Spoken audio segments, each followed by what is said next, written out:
You know what, Stacy? Bob leaned over the counter so close that she could smell his expensive cologne mixed with the scent of arrogance. Your place is here, behind the register, forever, because people like you have nothing else to do in this life. Stacy slowly lifted her gaze. There was no longer any submission in her eyes, only the cold confidence of someone who was finally ready to show their cards. Bob, she whispered, and her voice sounded like a verdict. You have no idea who you're talking to. She pulled a worn photograph from her pocket and placed it on the counter. Bob's face paled as he saw what it depicted. Behind him, Jack and Noah froze, as if sensing that their world was about to collapse. This is impossible, Bob gasped. You're just a cashier? Stacy smiled, and that smile was sharper than any knife. Oh, my dear Bob, if only you knew. The best is yet to come. Stay with us to find out how it all ends. In the meantime, like and subscribe to the channel so you don't miss out. The Sunset Market in the prestigious Beverly Hills area was bathed in the golden rays of the California sunset. Behind the huge windows, shelves of organic products were visible, the prices of which could feed an entire family for a week. But for the regular customers of this place, money was never an issue. Stacy Coleman stood behind register number 3, automatically scanning the barcodes of the products. 24 years old, blonde hair pulled into a messy ponytail, a sea green uniform with the store's embroidered logo. At first glance, an ordinary girl working for minimum wage to make ends meet. But if you looked a little closer, you could notice something special in the way she carried herself. A straight back, confident movements, a gaze that had seen much more than it showed. The clock on the wall read 7 p.m., the busiest time. Stacy mechanically smiled at customers, thanked them for their purchases, wished them a good evening. Each movement was honed to automatism after 8 months of working in this place. 8 months that were supposed to be the last in her experiment. She didn't notice as a group of 3 young men approached her register. Rather, she noticed but tried not to pay it any mind. Bob Harrison, 24 years old, heir to a chain of elite restaurants on the West Coast. Next to him was Jack Milton, the son of an influential judge, and Noah Sterling, whose father owned half the real estate in Malibu. The golden youth of Los Angeles, accustomed to getting everything they wanted with a snap of their fingers. Oh, look at that, Bob said loudly, placing a basket of expensive alcohol on the conveyor belt. Our favorite cashier is here. Stacy felt something tighten inside her, but continued scanning the items. A bottle of crystal champagne for $300. Beluga caviar for $450. Truffles for $200. Their evening party cost more than her salary for a month. Hi, Stacy, Jack drawled with a fake smile. How's life in the world of big money? Noah snickered. The 3 of them had been coming here from time to time over the past few months, and each time they behaved arrogantly toward the staff. For Stacy, their behavior became the perfect subject of study. This was exactly the type of customers she wanted to analyze. Who could the staff complain to? The store manager knew who the Harrisons, Miltons, and Sterlings were. These families were influential clients. Welcome to Sunset Market, Stacy said in a professional tone, avoiding eye contact. Did you find everything you were looking for? Oh, we always find what we're looking for. Bob leaned over the counter, invading her personal space. The question is, do you find what you're looking for, working here for pennies? Inside Stacy was a storm of emotions. Anger, humiliation, pain, all mixed into a painful cocktail that she struggled to conceal. Her hands trembled slightly as she continued scanning the items, but her voice remained steady. A total of $470, she said, announcing the amount. $470? Bob whistled theatrically. That's more than your weekly salary, isn't it? Jack, how much do you think our Stacy makes? Well, the minimum wage in California is $16 an hour. Jack pretended to calculate seriously. 40 hours a week. That comes to $640 a week, $2,560 a month. Before taxes, of course. And what's left after taxes? Noah chimed in. About $2,000? With that kind of money in Los Angeles, you can only rent a room. Stacy clenched her teeth so tightly that her jaw hurt. They weren't just mocking her. They were humiliating the dignity of every person who has to work for minimum wage. They didn't understand what it meant to wake up at 4 in the morning to make it to the first shift, what it meant to save on food to pay for textbooks, what it meant to smile at people who think you're trash. "Card or cash?" she asked, ignoring their comments. "Oh, she's ignoring us." Bob turned to his friends. "How rude." "Stacy, we're talking to you." "Or didn't your education include lessons on good manners?" "Maybe she just has nothing to say," Jack added. "What could be interesting about the life of a cashier? Woke up, went to work, scanned barcodes all day, went home to her hole, went to sleep, and that's every day." Stacy slowly raised her gaze. There was something in her brown eyes that made Bob fall silent for a second. But the moment passed so quickly that he decided he must have imagined it. "Oh, card," and he said, handing over his Black American Express card. "And you can keep the change. Consider it charity." Stacy's heart raced, but her face remained impassive. She swiped the card through the terminal and printed the receipt. "Thank you for your purchase," or she said, handing over the bags. "Have a nice evening." "Oh, no. Bob shook his head. "We're not done yet. I want you to say thank you." "I already said thank you," Stacy replied, trying to stay calm. No. You said, thank you for your purchase. I want you to say thank you for spending your money here and allowing people like me to have a job." Silence hung over the checkout. Other customers began to turn their heads, and sensing the tension, some took out their phones, preparing to record if the situation got out of hand. Stacy looked at Bob with a long gaze. At that moment, something inside her broke. Not in the sense of defeat. On the contrary, the last shackles that held her back from showing who she really was shattered. "You know what, Bob?" she said quietly, but each word sounded clear and distinct. "You're right. I really do have something to say to you." Bob smiled, thinking he had won. Jack and Noah exchanged glances, anticipating the girl's humiliation. "I want to thank you," Stacy continued, pulling her mobile phone out of her apron pocket, "for showing everyone here who you really are." She turned on the camera and aimed it at Bob. "What are you doing?" he asked sharply. "Documenting the moment," Stacy replied calmly. "Ignoring the moment when Bob Harrison, heir to the Harrison restaurant empire, publicly humiliates a store employee. I think this video is going to be very popular on social media." Bob's face turned pale. In the age of social media, a reputation could be destroyed in a matter of hours. One bad clip, and a career built by his father over decades could turn to ashes. "Put the phone away," he ordered. "Why?" Stacy tilted her head to the side with an innocent look. "You have nothing to hide, right? You're just acting naturally. Or are you ashamed of your behavior?" I said, put the phone away." Bob stepped forward, but Stacy didn't flinch. On the contrary, she smiled slightly. "Oh, now you want to use physical force against a woman?" she said louder so that other customers could hear. "This will make the video even more interesting." Jack grabbed Bob by the arm. "Dude, chill out," he whispered. "There are a lot of people here." But Stacy wasn't ready to stop yet. Years of silence and humiliation demanded an outlet. "You know what I like most about people like you, Bob?" she said, continuing to film. "Is surely you think daddy's money makes you untouchable. You think you can mock those who earn less without consequences." "Shut up," Bob hissed. "But you know what the problem is?" Stacy stepped forward, and now it was Bob who backed away. "Money can't buy character. Money can't buy respect. And money definitely doesn't buy the right to treat people like trash." A small crowd gathered around the checkout. People were pulling out their phones. Some were already live streaming the event. The store manager, Robert Kingsley, was trying to push through the crowd, but curious onlookers were stopping him. "You know what's funny?" Stacy continued. "You think you're better than me just because I work as a cashier. But what do? Live off daddy's money, spending it on expensive alcohol and entertainment. At least I earn my money through honest work." "That's a job for losers," Bob shot back, losing his composure. "No, Bob. A loser is someone who, at 24, hasn't achieved anything on their own and has to assert themselves by humiliating others." The crowd murmured. Someone even started clapping. Stacy felt a surge of strength.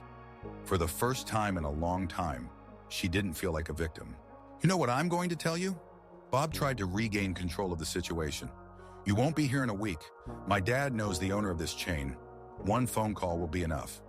Maybe, Stacy agreed, but this video has already been seen by thousands of people, and tomorrow millions will see it. What do you think, Bob? How will your restaurant's reputation be affected by the fact that the heir to the business publicly humiliates a minimum wage worker? Bob realized he had lost. His face flushed, a mix of rage and fear. Jack and Noah tried to pull him away, but he was struggling. You'll regret this, he hissed. No, Bob. Stacy turned off the camera and put her phone away. You will regret it, because I'm just getting started. She took off her name badge and carefully placed it on the counter. Mr. Kingsley, she addressed the manager, who had finally made it to the checkout. I quit, effective immediately. Stacy, wait, Robert began, but she was already heading for the exit. Have a good evening, everyone, she said as a farewell, and her voice sounded as if the burden she had been carrying for 2 years had finally disappeared. Stacy stepped out of the store into the warm evening air of Los Angeles. Her hands trembled slightly from adrenaline. Her heart raced so fast that she could hear it pounding in her ears. For the first time in 8 months, she felt like herself. She got into her old Honda Civic, which she had specifically chosen for this experiment, to fit the image of an ordinary student working as a cashier, and pulled out her phone. The screen already showed several missed calls and dozens of messages. The video was spreading across social media like wildfire. But Stacy was more interested in the data she had collected over these 8 months. Hundreds of interactions with customers, statistics, behavioral pattern analysis. There was enough material for a dissertation and several research articles. She dialed a familiar number. Dad? She said when the call was answered. The experiment is over. You can come pick me up. On the other end of the line, a deep male voice responded. Stacy, what happened? You were supposed to last another week. I got the perfect case for my research. A rich, spoiled boy publicly humiliated a cashier, and the cashier turned out to be the daughter of William Coleman with a camera in her hands. Got it. Come home. I can't wait to see the results of your research. Stacy started the car and drove down the familiar streets. Not to her tiny rented studio in East Los Angeles, where she had lived for the past 8 months as part of an experiment. She headed home to Malibu, to the cliffside house overlooking the ocean. The drive took an hour. During that time, her phone kept ringing and vibrating with messages.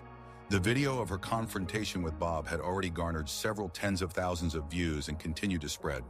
The hashtags MBUndercover and retail reality were starting to gain popularity. People were sharing their stories about how they were treated in the service industry. But for Stacy, it was merely confirmation of her hypothesis. Social media had shown that the problem of class prejudice in retail truly existed and resonated with millions of people. Ahead around the bend, the familiar gates with the C monogram Coleman came into view. The guard in the booth recognized her and immediately opened the gates. Stacy drove down the long palm-lined driveway and stopped in front of the house. The Spanish colonial-style mansion loomed before her, bathed in warm light. On the porch stood a tall man with gray hair in an expensive suit. William Coleman, 54 years old, founder and CEO of Coleman Tech, one of the largest technology corporations on the West Coast, specializing in corporate solutions and services for businesses. The man whom Forbes magazine had included in its list of the most influential people in America. And most importantly, a proud father who supported his daughter's unusual research project. Hi, Daddy, Stacy said as she got out of the car. William silently embraced her, and she felt the tension of the past 8 months begin to fade away. Come in, he said. Mom wants to hear about your research. Inside the house, nothing had changed. The same expensive paintings on the walls, the same marble floors, the same atmosphere of quiet luxury. Elizabeth Coleman, an elegant 49-year-old former top model, now known philanthropist, was waiting for them in the living room. My smart girl, she said, hugging her daughter. How did the experiment go? Better than I expected, Mom. I have material not only for my dissertation, but for an entire book. They sat on the familiar white sofa, which offered a stunning view of the ocean. It was around 9 in the evening, and the waves quietly lapped at the shore, reflecting the moonlight. Tell me more about what happened, William said. Stacy recounted her 8 months working as a cashier, how she documented various types of customers, the statistics of humiliations and insults that workers received. How today Bob Harrison became the perfect example of the most toxic type of customer. You know what struck me the most, she said. Not that such people exist, But how many ordinary, seemingly good people simply don't notice service workers? They're not mean, just blind. Harrison, William asked. David Harrison's son. Do you know his father? We did business together. Not the most pleasant memories. William frowned. David Harrison is known for not treating his employees very well. Apparently, his son inherited those qualities. Dad, Stacy took her father's hand. I have a proposal. My research has shown a serious problem in society. I think Coleman Tech can play a role in addressing it. What are you talking about? Stacy took a deep breath. I want to turn my dissertation into a social campaign, a training program for employees of companies that work with customers. Maybe even launch a fund to support service workers. And what about Bob? Elizabeth asked. Bob will be the first participant in the program, Stacy replied confidently. Not as a punishment, but as an opportunity to learn. And what do you propose? William asked. Tomorrow morning, I want to go back to the store, but not as Stacy, the cashier who lives in a one-bedroom apartment and drives an old car. And what about Stacy Coleman, daughter of William Coleman, heir to Coleman Tech? William was silent, contemplating his daughter's words. He knew that Stacy had every reason to be angry. 2 years ago, she came to him and said she wanted to live a normal life, earn her own money, understand what it was like to be an ordinary person. He allowed her to do this, even though his heart ached with worry. Stacy moved into a small apartment, got a job, and gave up all the privileges of her position. Why is this so important to you? He asked. Because people like Bob will never change unless they learn a lesson. They will continue to humiliate others, thinking that money gives them the right to do anything. And people will endure it because they are afraid of losing their jobs. And what will happen after you show him who you are? Elizabeth asked. He will understand that there is justice in the world, that you cannot judge people by their jobs or income, that the girl at the cash register might be the daughter of someone richer than his father. Stacy stood up and walked to the window, looking at the dark ocean. But the main thing is, he will understand that his behavior has consequences, that the video of his antics is not just entertainment for social media, that every person has a story, has dignity, has a right to respect. William got up and hugged his daughter. All right, he said, but we will do this the right way, without revenge, without humiliation. We will simply show him the truth. How? William smiled. Coleman Tech is just looking for a location for a new corporate store. I think Sunset Market would be perfect. The next morning at the Coleman mansion began early. Stacy woke up in her childhood room and first checked how the video was spreading. Overnight, it had gained over 3 million views. The comments were divided. Some supported her, while others criticized her for deceiving customers. But the most interesting part was that journalists, researchers, and even representatives from other companies began to reach out to her. Her accidental research had turned into a viral phenomenon that drew attention to the issue of treatment of service workers. At breakfast, her parents discussed the action plan. I contacted the dean of your business school, William said, cutting his omelet.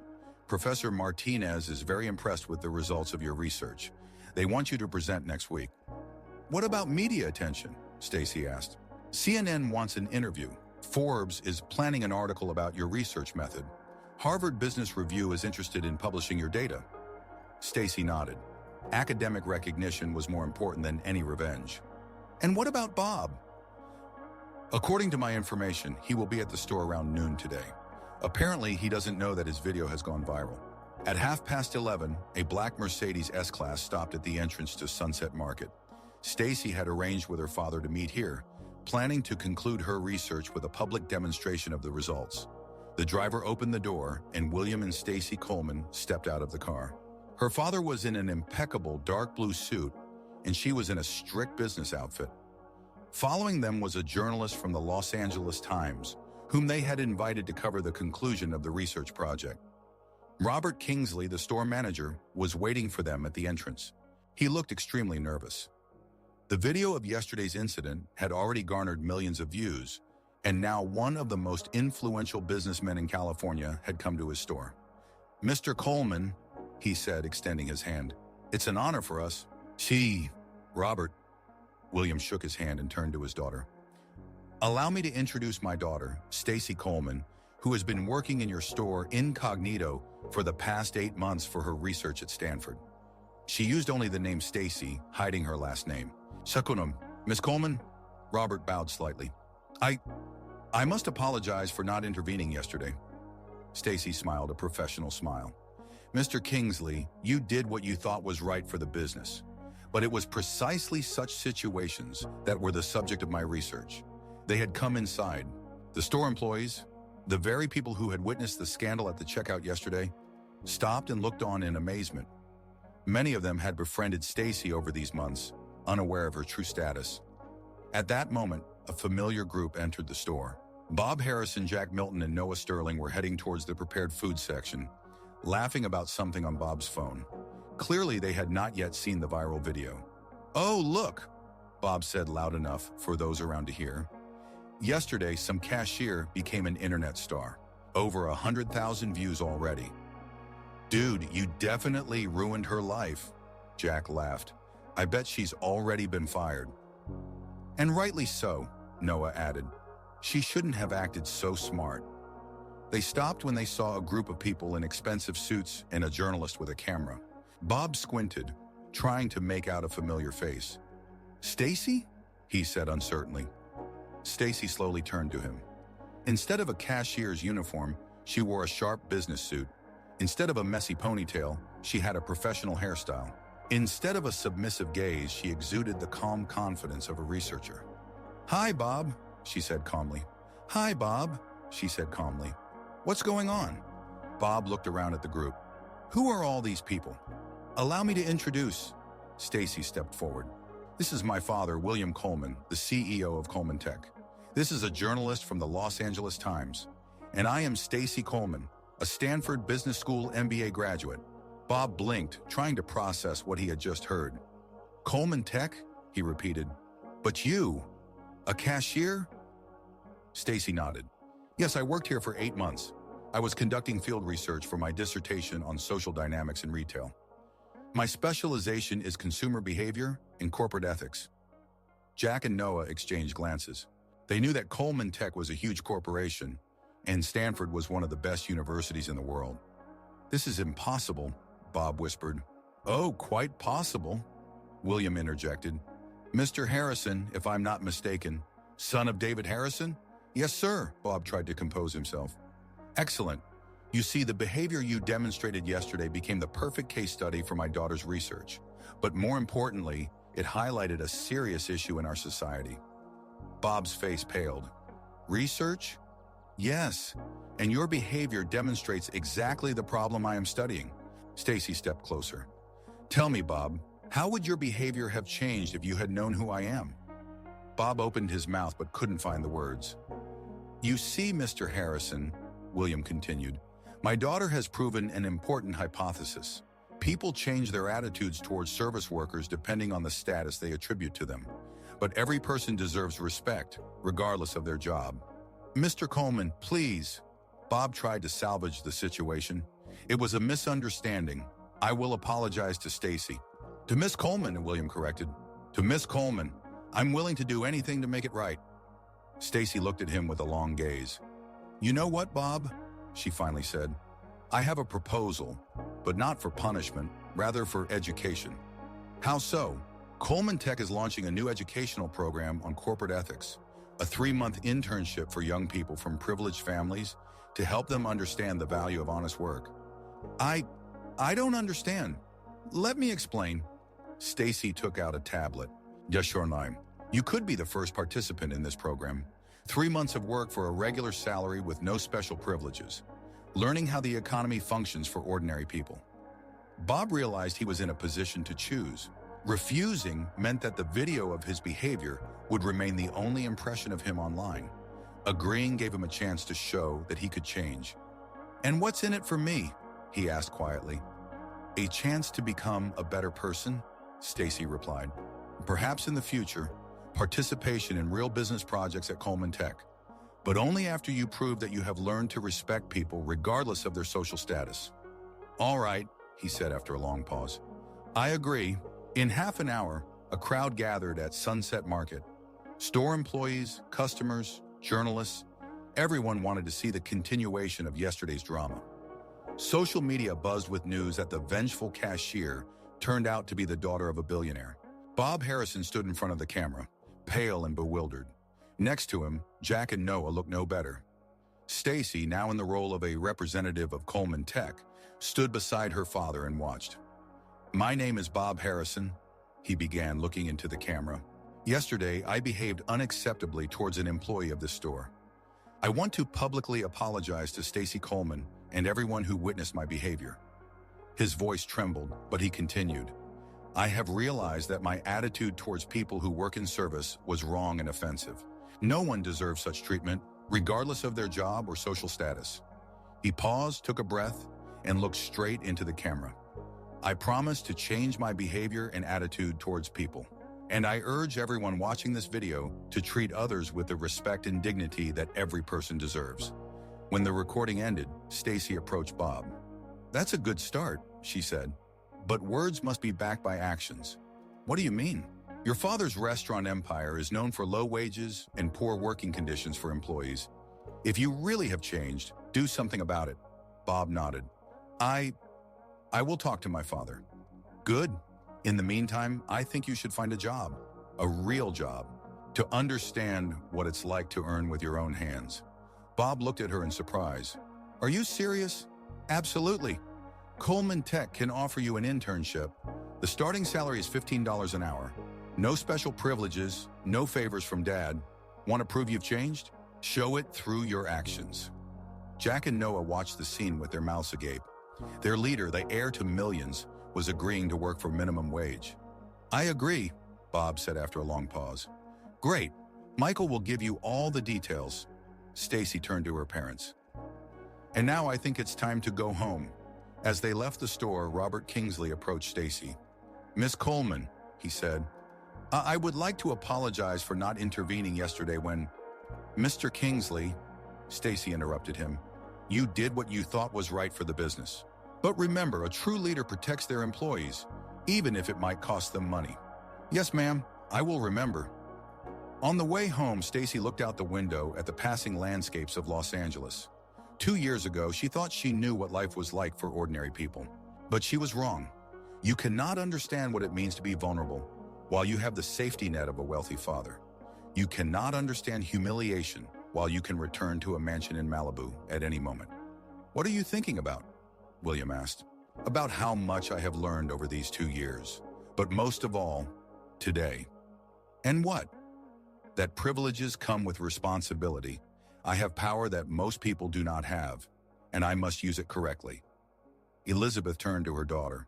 "What do you plan to do next?" Stacy smiled. "Remember the Coleman Foundation program to support service workers? I think it's time to expand it."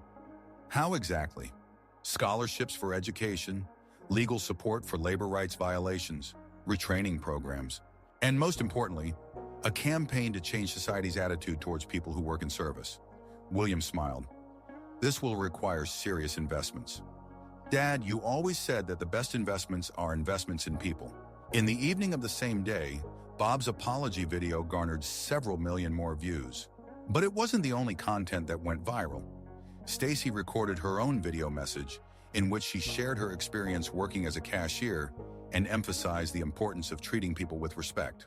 "For the last 2 years, I worked in a store not because I had to, but because I wanted to understand what it's like to be an ordinary person," she said to the camera. "And I realized that there are no ordinary people. Every person is a unique individual with their own dreams, fears, and hopes. A cashier in a store might be a medical student. A waitress might be writing a novel in the evenings. A janitor might be supporting a sick mother. I was lucky. I had a safety net. But millions of people don't have such a safety net. They depend on the understanding and respect of those around them. And each of us can make their lives better or worse simply by how we treat them." The video concluded with an announcement of a new initiative by the Coleman Foundation, a fund to support service workers with a budget of $100 million. A week later, Bob Harrison started his first day at Coleman Tech.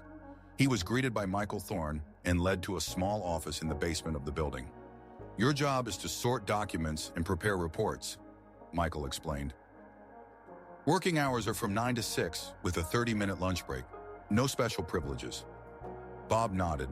On his first day, he understood what it was like to work 8 hours straight at a desk, without the ability to leave whenever he wanted. By the end of the week, his back ached from sitting, and his hands were tired from constantly handling documents. In the first 2 weeks, he realized what it was like to work 8 hours straight at a desk, without the ability to leave whenever he wanted. By the end of the first month, his back ached from sitting, and his hands were tired from constantly handling documents. But most importantly, he began to understand what people who depend on their salary feel. When your paycheck isn't just pocket money from dad, but a means of survival, every dollar matters. Receiving his first paycheck for 2 weeks, $512 after taxes, he felt pride for the first time in his life from the money he earned himself. Stacy followed his progress through Michael's reports. The former bully was truly changing. He became more polite with his colleagues, began to understand the value of honest work, and stopped spending money on foolish things. "Do you think he really changed?" Elizabeth asked at dinner. "We'll see," Stacy replied. "But he has a chance to become better, and that's what matters." Meanwhile, Bob was buying groceries for the first time in his life, counting every dollar. Standing in line at that very Sunset Market, he looked at the workers with new understanding. These people were not losers. They were just like him, only circumstances had unfolded differently. When it was his turn, he politely greeted the cashier, thanked her for the service, and wished her a good day. The girl at the register smiled in surprise. Customers weren't often genuinely polite. As he exited the store, Bob saw Stacy standing by her new car, a modest Toyota Camry. "Hi," he said. "Hi, Bob. How's work?" "It's tough," he replied honestly. "But good, I understand a lot now." "Like what?" "That work isn't a punishment, it's dignity, and that every person deserves respect, regardless of how much they earn." Stacy smiled. "That's a good start." "Stacy, thank you." "For what?" "For not ruining my life, even though you could have. For giving me a chance to be better." "We all deserve a second chance, Bob. The main thing is to use it wisely." They said goodbye and each went their own way. Bob headed to the bus stop. He no longer used his dad's car, while Stacy moved on to a new phase of life, where she knew who she was and what she wanted to do with her privileges. A year later, the Coleman Foundation program helped thousands of people receive education, protect their labor rights, and find better jobs. Stacy's video was viewed by over 50 million people and became a symbol of the struggle for workers' dignity. Bob Harrison received a promotion at Coleman Tech 6 months later, and another 6 months after that, he returned to the family business, but with a new understanding of how to treat employees. Under his influence, the Harrisons' restaurants raised wages for workers and improved working conditions. Stacy Coleman became one of the youngest and most influential labor rights activists, proving that true power lies not in humiliating others, but in uplifting them. The story of the cashier, who turned out to be an heir to billions, became a legend. But its main moral was not that rich kids can pretend to be poor, but that every person deserves respect and dignity, regardless of their social status. And in a world where such stories happen every day, but do not always end in justice, Stacy's story became a beacon of hope for millions who face humiliation and injustice every day, yet continue to believe that the world can become better. As Stacy fell asleep in her room in a mansion in Malibu, she thought not of wealth and privilege, but of the opportunity to do something good for the world again tomorrow. And that feeling was worth more than any money. 3 months later, Stacy stood on the stage of the Stanford Business School auditorium, concluding her dissertation defense titled "Social Dynamics in Retail, a Field Study of Consumer Behavior." In the front row sat her parents, professors, journalists, and Bob Harrison. Bob looked completely different, tanned from working in the warehouse at Coleman Tech, dressed in a simple shirt instead of designer brands, with tired but meaningful eyes. 3 months of working for $16 an hour taught him to appreciate every dollar earned. "The conclusion of my research," Stacy said into the microphone, "shows that class prejudices in the service industry can be overcome through education and personal experience." A participant in the educational program, she looked at Bob, who nodded slightly. Abe demonstrated the possibility of a radical change in attitudes towards service workers after completing the educational program. After the defense, Bob approached Stacy. "Congratulations on your defense," what he said. "And thank you." "For what?" "For not destroying me when you could have, for giving me a chance to become a better person." Stacy smiled. "We all deserve a second chance, Bob. The main thing is to use it wisely."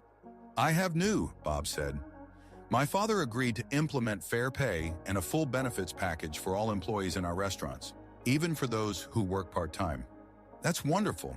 And also, I want to dedicate my life to working with young people from wealthy families, to show them what you showed me." Stacy extended her hand to him. "Welcome to the team. We have a lot of work to do." Meanwhile, in thousands of coffee shops, stores, and restaurants across the country, people remembered Stacy's video and tried to be a little kinder to workers. They said thank you a bit more sincerely. They looked cashiers in the eye. They treated people like people. The MBA students' research, which unexpectedly went viral, turned into a movement that began to change society's attitude toward service workers. Not through revenge or humiliation, but through understanding and education. But for Stacy, this was just the beginning. A month after her dissertation defense, she received offers from several major corporations to implement her research methods into their HR policies. Her work, Social Dynamics in Retail, was published in the Harvard Business Review and became one of the most cited articles of the year. Bob Harrison continued to work at Coleman Tech, gradually climbing the career ladder through hard work. 6 months later, he became the department head, but he never forgot the lessons he learned while working for minimum wage. One day, a young intern approached him, a guy from a wealthy family who displayed a condescending attitude towards the technical staff. "Listen," Bob said, seating him in his office. "I'm going to tell you a story about a cashier who changed my life, and about why every person in this building deserves your respect." Meanwhile, Stacy had founded a nonprofit organization called Dignity First, which specialized in corporate ethics training and social justice research. By the end of the year, the organization had 50 employees and offices in 10 cities. But the most important project became the annual Respect in Service Conference, an event that brought together service workers, researchers, business leaders, and ordinary people who wanted to make the world a better place. A year had passed since the video of Stacy and Bob's confrontation shook social media. During that time, much had changed, but the most significant changes occurred not in numbers and statistics, but in the hearts of people. Stacy stood in front of the mirror in her Dignity First office, preparing for the most important speech of her life. Today was the day of the first annual Respect in Service Conference, an event she organized for service workers from across the country. On her desk lay a stack of letters, real handwritten letters from people whose lives had changed thanks to her research and subsequent movement. Each letter was a story of human dignity restored after humiliation. A letter from Maria, a waitress from Texas, who was able to enroll in medical school thanks to a scholarship established by the Coleman Foundation. "Dear Ms. Coleman, I wake up every morning thinking about how soon I will be a doctor. A year ago, I was crying in the restaurant's back room after a customer spilled coffee on me and called me an idiot. Thank you for showing me and millions of others that we are worthy of dreaming." A letter from David, a security guard from Florida. "My daughter saw your video and said, 'Dad, you're a hero because you protect people. She used to be embarrassed by my job. Now she is proud of me. You gave me the most precious thing, my child's respect." A letter from Samantha, a cashier from Oregon.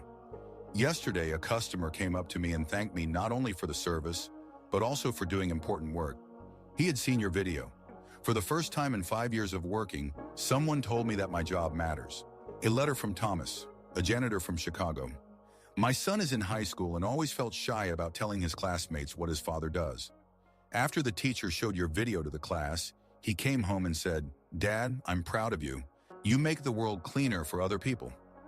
I cried for the first time in many years." Each letter struck Stacy to her core. She understood that what had started as an academic research project had turned into a movement that was changing lives across the country. There was a knock at the door. Lisa Martinez, her assistant and former Stanford student, entered with a tablet in hand. "Ms. Coleman, the guests are starting to arrive. The hall is almost full." "How many people?" 3,000 in the hall, plus 5 million online viewers worldwide. CNN, NBC, Fox News, BBC. All the major networks are broadcasting live. Even Japanese and European media are covering the event. Stacy took a deep breath. A year ago, she was an MBA student conducting research incognito. Today, she stood on the brink of the most important speech of her life. And Bob? Mr. Harrison is already here. He's in the front row, just as you requested, and he brought a group of young people from the Harrison's Corporate Responsibility Program. Stacy nodded. This year, Bob transformed from an arrogant heir into one of the most active defenders of workers' rights. Not only did he work a full year at Coleman Tech, but he also initiated revolutionary changes in the family business. The Harrison's restaurants became the first major chain in the country to implement fair pay. $22 an hour, a full benefits package for all employees, including part-timers, and a profit-sharing system. One more thing, Lisa added. A letter came by express mail that you need to see right now. She handed her an envelope with no return address. Stacy opened it and read, Dear Stacy, my name is Emma. I am 18 years old. A year ago, I worked at a coffee shop, and a group of guys from my school constantly bullied me. They ordered the most complicated drinks and then complained that everything was wrong, just to laugh. I thought it was normal, that I had to endure it because I needed money for college. Then I saw your video. I realized that no one has the right to treat me like garbage. I recorded them bullying me and showed it to the school principal. They were made to apologize to me publicly and were suspended. But the main thing is, I understood that working does not make me less than others. I am proud to earn money for my education. I got into Stanford, yes, your university, and will study social justice. Thank you for showing me that everyone has the right to dignity. See you at Stanford this fall. PRS. I will be watching your conference online.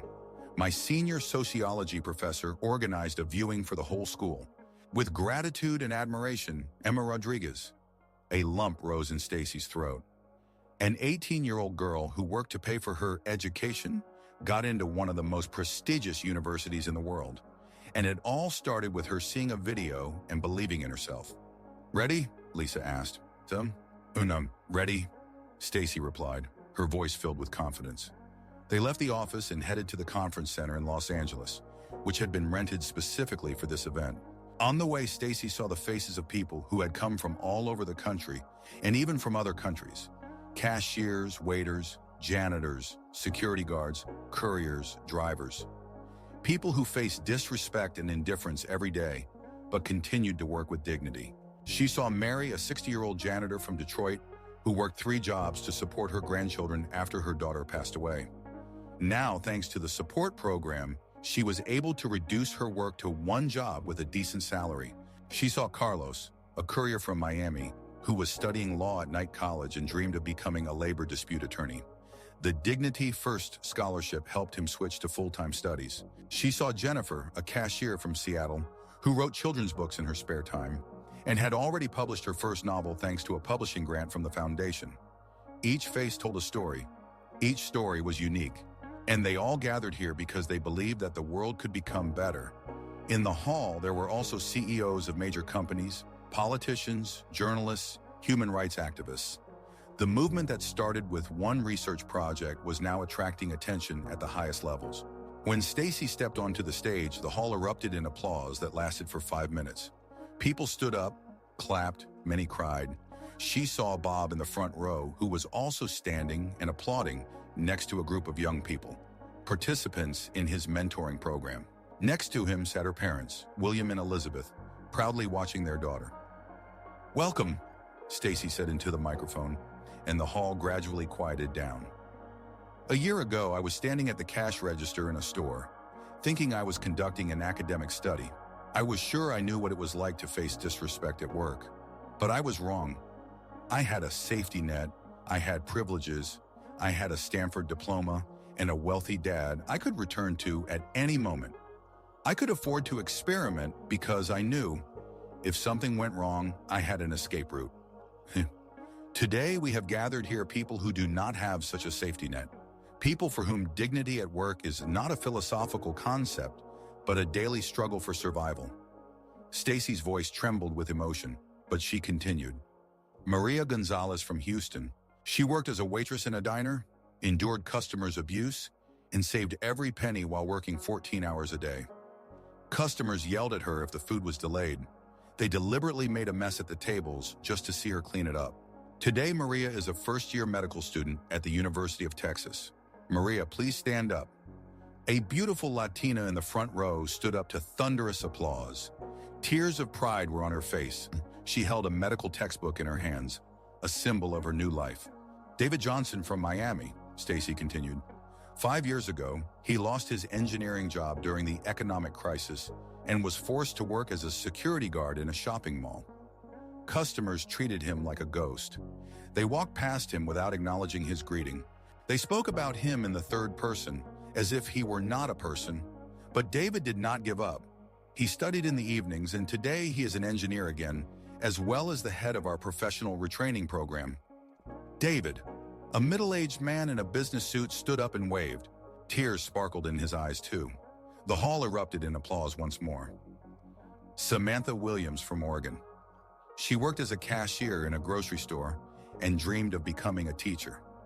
Every day she faced people who thought she was stupid just because she scanned barcodes. She probably did poorly in school, they said. Clearly, she's not capable of more. Today, Samantha teaches at an elementary school and tells children that every profession is important. Samantha, a young woman with kind eyes, stood up in the middle of the hall. The children from her class, who had come to support their teacher, squealed with delight. And there are thousands of such stories, tens of thousands. People who did not let circumstances break them. People who understood, your job does not define your worth as a human being. Stacy paused and looked directly into the camera that was broadcasting her speech to millions of viewers around the world. But today I want to talk not only to those who work in the service industry, I want to address those who use these services. To every person who enters a store, restaurant, bank, hospital, gas station, or beauty salon. The person behind the counter is not a robot. They have a name, a family, dreams, problems, fears, hopes. Perhaps they are working 2 shifts to pay for their child's education. Perhaps she is raising children alone after a divorce. Perhaps he is supporting sick parents or saving money for his wife's surgery. The waitress who brings you coffee may be a medical student who will be saving lives in the operating room in 10 years. The janitor in the office building may be writing a novel in the evenings that will someday become a bestseller. The security guard may be a veteran who defended our country. When you say thank you to the cashier, you are not just thanking them for the service. You are acknowledging their human dignity. You are showing that you see them as a person, not just a function. When you patiently wait for the waiter to correct a mistake, you demonstrate an understanding that people are imperfect, that everyone has the right to make a mistake and the opportunity to correct it. When you look into the eyes of the person who cleans your office and wish them a good morning, you make the invisible visible. Stacy's voice grew stronger, more confident. And when you humiliate a person for their job, you are not just ruining their day, you are attacking their human dignity. You are telling them that they are unworthy of respect, that his labor is worth nothing, that he is worth nothing as a person. And you know what's the worst? He will take those words home to his children, who will ask, "How was work, Dad?" And what will he tell them? That people treat him like trash? That his job doesn't matter? That he doesn't matter? The hall was filled with absolute silence. 5 million people at screens around the world listened to every word. But you know what? Stacy continued, her voice gaining new strength. We can change this, each of us, right now, today. When you leave here and go buy coffee, look the barista in the eyes and say, thank you. Not just for the coffee, for getting up at 5 in the morning to make you the perfect latte, for smiling even when he's tired after a night shift, for making your life a little better every morning. When you're at a restaurant and the waiter makes a mistake, remember, he's a person. People make mistakes. Give him a chance to make it right. Let him feel that he deserves forgiveness and a second chance. Horo, when you're at the store and the line is moving slowly, don't take out your anger on the cashier. He's not responsible for the system running slowly or for the many customers in front of you. He's just doing his job the best he can. Son, when the janitor is mopping the floor in the building where you work, don't pretend he doesn't exist. Say good morning. Thank him for making your workplace cleaner and more comfortable. Stacy paused again and looked at Bob in the front row. He sat leaning forward, catching every word. A year ago, a young man named Bob Harrison humiliated me in a store. He thought I was just a loser working for pennies. He was wrong about me personally, but that's not the point. Bob embodied a problem that is much bigger than one person. He represented a mindset that divides people into important and unimportant based on their job and income. "Bob, please stand up." Bob slowly got up. A whisper spread through the hall. Many recognized him from the video that had gone viral a year ago. But now he was a different person. Confident, yet humble. Successful, yet understanding the value of every dollar. Bob spent this year working for a regular salary. He learned what it's like to depend on every paycheck. He changed drastically, but most importantly, he proved that change is possible for each of us. "Bob, tell everyone what you learned this year." Bob took the microphone handed to him by an assistant. His voice trembled with emotion. "I realized that I was not just wrong, I was cruel," he said, and silence fell over the hall. "I thought my father's money made me better than other people, that my private school education gave me the right to look down on those who work with their hands.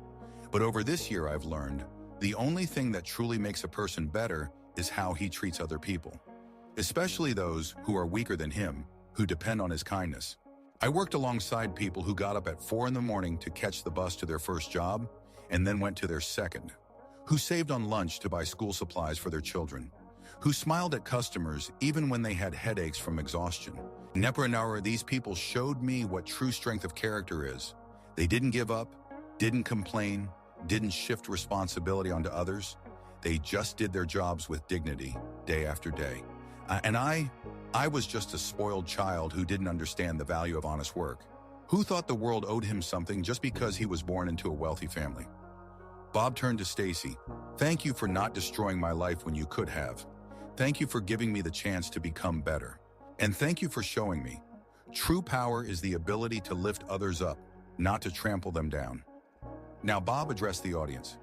"Today in our company, there are people who were once homeless, people who didn't finish school, people whom others have written off. And you know what? They work better than many university graduates because they value every opportunity. We pay all our employees a minimum of $22 an hour, even students working part-time, because decent work deserves decent pay. We offer free English courses for migrants, a program for obtaining a high school diploma for those who couldn't finish school, and scholarships for employees' children. And you know what happened? Our profits increased by 30%. Employee turnover dropped to 2%. Customers notice the difference when they are served by happy, motivated employees. It turns out that when you treat people like people, not like resources, everyone wins." The hall erupted in applause. People stood, clapping. Many were crying. Bob's story became a symbol of how people can change radically, that mistakes can be corrected, that forgiveness and second chances are possible. When the applause died down, Stacy took the microphone again. "We all have a choice, every day, every minute, in every interaction. We can make someone's life better or worse. We can lift a person up or demean them. We can show respect or contempt. And you know what's most amazing? It costs nothing. A smile costs nothing. Thank you costs nothing. Patience costs nothing. Respect costs nothing. But for the person receiving that respect, it means the whole world. It can change their day, their week, their attitude towards work and life." Stacy pulled out a letter from Emma that she received that morning. "This morning, I received a letter from an 18-year-old girl named Emma. A year ago, a group of classmates bullied her at the cafe where she worked after school. Today, she got accepted to Stanford and will study social justice. Do you know what she wrote at the end of the letter?" Stacy unfolded the sheet and read, "I am no longer ashamed of my job. I am proud to earn money through honest work. And when I become a social worker, I will remember that dignity is not a privilege of the rich. It is a right for every person, regardless of how much money they have in their pocket." The hall was silent, only quiet sobs. People were crying from overwhelming emotions. "Emma is not here today," Stacy continued. "She is preparing for college, but I know she is watching the broadcast with her classmates. Emma, this is for you and for millions like you around the world." Stacy turned to the huge screen behind her, where numbers appeared. In 1 year of the Dignity First movement, 25,000 people received educational scholarships. 50,000 workers received legal assistance for violations of their labor rights. 150,000. People underwent retraining courses. 500 companies changed their policies towards employees after participating in our programs. 1,000 schools implemented lessons on respect for labor into their curricula. But most importantly, millions of people changed their attitude towards service workers. I receive thousands of letters every week from people saying, "I started to treat cashiers differently after your video. I taught my children to always be polite to waiters. I realized that behind every job is a living person with their own dreams." Stacy took a final pause and looked into the audience. Today we are launching a new initiative. It's called See the Person. This is a phone app that reminds users of the importance of human dignity. When you enter a store, restaurant, or any service place, the app gently reminds you, remember, in front of you is a living person with their own story. Be kind. It sounds simple, even banal, but sometimes the simplest things change the world. Sometimes we all need a reminder to stay human in a world that often makes us forget about it. Stacy's voice became quieter, more intimate. Do you know what I want most of all? For my story to become irrelevant in 10 years. For children to grow up in a world where no one is belittled for their work. Where every person, regardless of their profession, receives basic respect simply because they are human. For the words just a cashier or just a janitor to disappear from our language. Because there are no just people.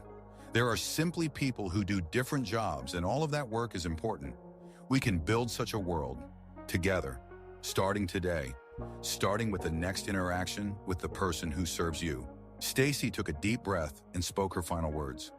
Thank you to all the service workers who make our lives better every day, often without receiving recognition for it. Thank you to all the people who already treat them with respect. And thank you to everyone who is ready to change. Remember, we are all human, and each of us, every single one, deserves dignity. The audience erupted into applause that lasted for 15 minutes. People stood, clapped, cried, and embraced. Many held signs that read "Dignity for all," "Every job matters," "See the person." In that moment, the hall was not just a crowd. It was a family of people united by a shared belief that the world can become better. Stacy stood on stage with tears in her eyes, looking at those faces. A year ago, she was a student conducting research. Today, she had become the voice of millions of people who fight for their dignity in workplaces around the world every day. But most importantly, she knew this was just the beginning, that the real work starts tomorrow when each of those present returns to their lives and tries to make it a little better, a little kinder, a little fairer. After the conference, Stacy stood in the empty hall, where emotions had been boiling just 2 hours earlier. Bob approached her. "Stacy," he said quietly, "I know I can never fully atone for what I did a year ago, but I want to dedicate my life to ensuring others don't make my mistakes." "You're already on the right path," she replied, "and you've already helped hundreds of people change their lives." "I have a new idea," Bob said. "What if we launch a program in middle schools across the country so that teenagers understand the value of any honest work from the very beginning?" Stacy smiled. "That's a great idea.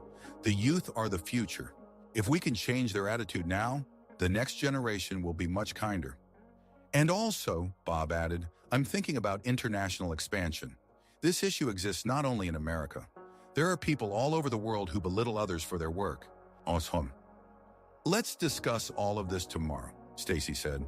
"Today I just want to enjoy what we've accomplished." When Bob left, Stacy was approached by her parents. "We are incredibly proud of you," William said, hugging his daughter. "You haven't just changed the world," Elizabeth added. "You've shown everyone that one person really can make a difference." "No," Stacy shook her head. "I just gave people a platform to change the world themselves. I showed them that their voices matter, and then they did it all on their own." That night, Stacy had trouble falling asleep. She stood by the panoramic window in her Beverly Hills apartment, looking at the endless lights of Los Angeles. The city never slept, and somewhere out there, among those lights, the night shift was working. Security guards in office buildings, janitors in hospitals, nurses in intensive care units, taxi drivers, couriers, employees of 24-hour stores, people who worked while others slept, people who kept the city running, people whose names no one knew, but without whom the world would come to a halt. Tomorrow morning, millions of people around the world will go to stores, restaurants, banks, hospitals, schools. They will meet cashiers, waiters, consultants, security guards, janitors, and perhaps, just perhaps, some of them will remember the words they heard today. They will say thank you a little more sincerely. They will smile a little warmer. They will show a little more patience. They will look into the eyes of the person serving them and see not a function, but a personality. And the world will become a little better, one interaction at a time, one thank you at a time, one smile at a time, one moment of human recognition at a time. Stacy touched the glass with her hand and whispered, "We did it. We really started to change the world." Her phone quietly vibrated with new messages. People from all over the world wrote that the conference inspired them. Parents said they would show the recording to their children. Teachers planned lessons on the dignity of work. Company leaders were reviewing their policies regarding employees. But what pleased Stacy the most were the simple messages. Today I thanked the bus driver and saw him smile. I apologized to the janitor for always ignoring her.